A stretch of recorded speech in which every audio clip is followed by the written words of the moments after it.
Holly Bailey. You all know me, or hopefully you do. And I'm just going to be talking about joy today. And Merriam-Webster dictionary actually talks about joy, and this is its definition, which is going to be really interesting. The emotion evoked by well-being, success, or good fortune by the prospect of possessing what one desires, the expression or exhibition of such emotion. So basically, what it's saying is, you're joyful if you have an emotion because you're successful or because you did something well or you got what you wanted. How much of that is really what the world thinks, is we can be joyful if we get what we want or if we have what we want, which is false. It's not true, and we all know it, and it drives us crazy. But I think somewhere deep down inside, sometimes even I believe that this is what we can expect from God is, we're going to be joyful because He gives us what we want, because He's a good dad, and so He likes to give us candy and boyfriends and girlfriends and lots of success.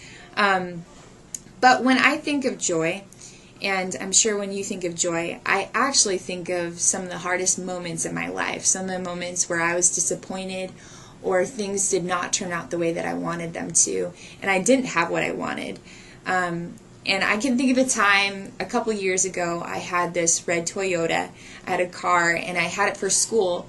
And I was in Dallas. I went to Dallas for the weekend to go relax because I was having a pretty hard year at the Honor Academy working on staff. And so I went, and I was having a great time, and it started raining. It was pouring rain. And I was like, okay, well, it's time to go back. So driving back, my car starts to overheat. And so I pull over and try to figure out what's wrong. And I'm like, oh, it stopped overheating, so I decided to keep driving it. So I start driving it, and basically I completely destroy my engine, like totally destroyed it. So I pulled over the side of the road. My whole car is smoking. I'm afraid it's going to blow up. So I get out, and in the middle of getting out, I shut the door and I slam my iPod into the door. And so I'm in the middle of ghetto Dallas, and it's scary, and it's raining, and I tried calling every guy that I know that would know about cars. I tried calling my family. No one picks up. And right then, I just started crying. I was really frustrated, and I had just gotten this car, and it was totally dead. And so I can look back at that moment, and I was totally discouraged and disappointed and frustrated and angry. And then God showed up in that moment and that night for me. And as my friend drove me back to campus, God really ministered to my heart, and He met me in His presence. And I can really mark that as one of the most joyful moments I've had in my life because of the presence of God. When I think of scripture that talks about joy, Psalm 16:11 says, "You make known to me the path of life. In your presence there is fullness of joy. At your right hand are pleasures forevermore."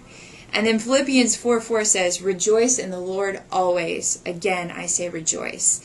And so that scripture sometimes irritates me when I'm upset. I'm like, really? Is being joyful, being positive, is it being really happy and, oh yeah, God's good even though my iPod's crushed and my car blew up? No, joy is really finding peace and understanding and hope in the presence of God. In knowing that He really is going to take care of us, that He is sovereign, that He knows our lives from beginning to end. And that He cares. John Piper said this in a sermon about joy. He said, "It's not wrong to say we were made for God. It's not wrong to say we were made for joy. It's not wrong to say we were made to praise. But it is more fully true to say we were made to enjoy God with overflowing praise." This is the ultimate goal of life, to enjoy God. And in God's presence, enjoying Him is the fullness of joy, even in our worst circumstances. So I'd like to challenge you when it comes to joy.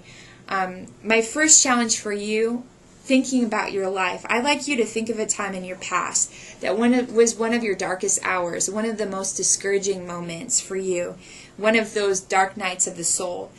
And I want you to ask yourself, where was God in that moment? What was His purpose? What was God doing? What was he thinking about me in that moment? Just like I talked about when my car got all messed up. What was God doing then? And what was he saying to you? And I would like you just to journal about it. Think about it. And then my second challenge is, how can you enjoy God in your life today and the challenges that you face?